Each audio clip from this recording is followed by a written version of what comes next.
I bought 3 acres of land in the high mountain deserts of California for the sole purpose of rebuilding the plant and the animal biodiversity. And in this episode, we are going to be talking about beating out the rain. But before we get into it, I want to show you guys something special that happened to me on the day of going to the land.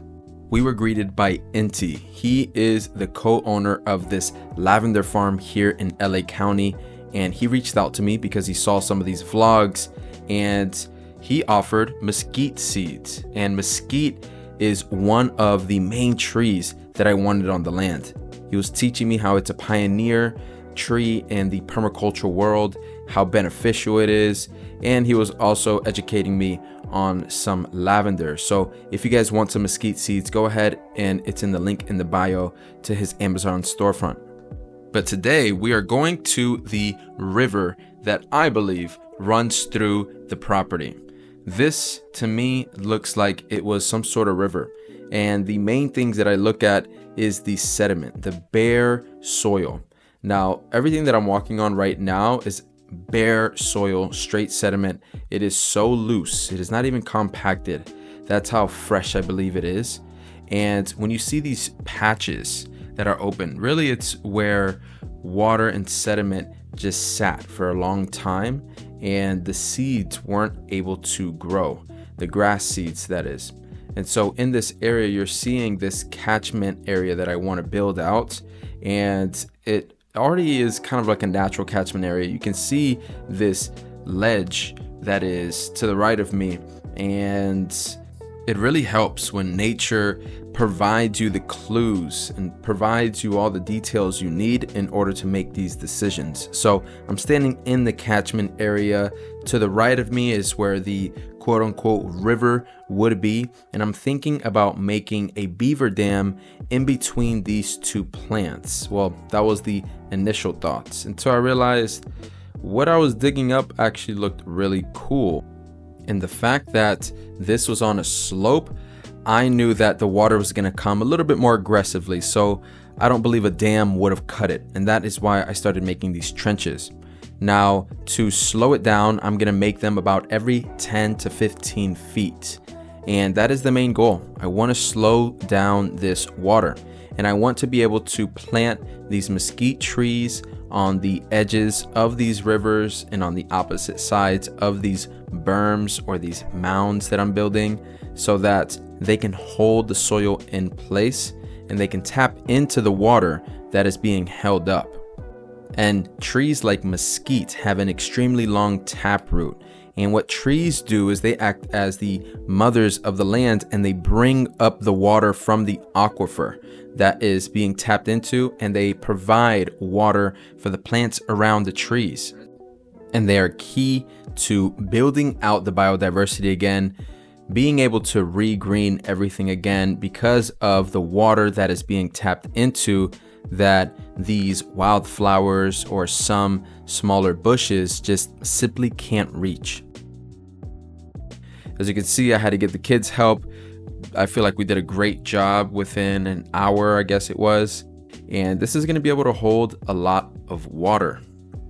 On the other end, I decided, you know what, screw this beaver dam that I'm thinking of. Let me just build a trench. I think it looks so much more cooler.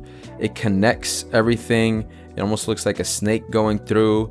As you can see it here, we dug it pretty deep. We are on the side of a hill, so the slope is pretty, I'm not going to say it's steep, but there is a significant slope. And so I know that water runs down here fairly fast. So I want to be able to catch it in these trenches. And as you can see, my daughter kind of jumps in, so it is pretty tall. She's about 2 feet.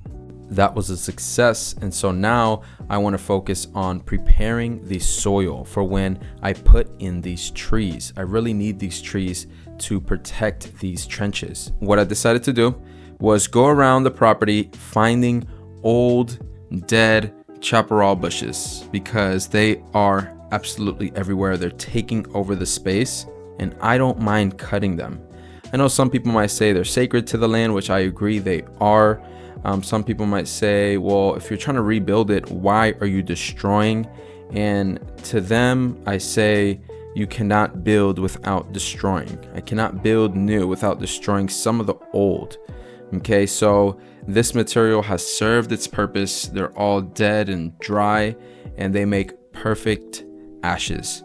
This is really going to help the soil, the mesquite trees to be exact, and the other wildflowers I have. They're going to make it just absolutely thrive. It has a lot of nutrients in there. A lot of people need to utilize ashes more often, especially since we have such a problem with waste and food waste that leads to furthering of climate change. So a lot of people need to recognize that their old debris and their old cuttings and stuff like that really should just be turned into some ashes and returned back to the land so that it can feed the land once again. On this property, the chaparral rules at least 99% of the space. I don't want to say it's invasive because it is native here, but man, it is aggressive. And so it is my job to cut some of them back, and it makes for a good bonding moment with my children.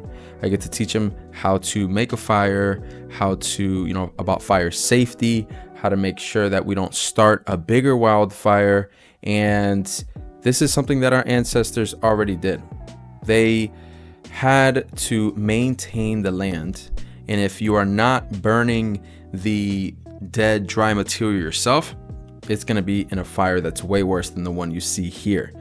Now, this one was kind of wild because we did put a lot of material in there. I think we chopped down about 5 or 6 different bushes, but it honestly burnt so quick I had to get more. It burnt in maybe like 10 minutes time. So I had to get more, and it was well worth it because the more that we can feed the soil, the better chance we have of germination in a place that's already so barren. We need all the hope we can get. But besides that, that was the end of our night. We decided to just sit back, enjoy the views, enjoy the fire, and enjoy each other's company. If you guys enjoyed this video, well, catch the next one.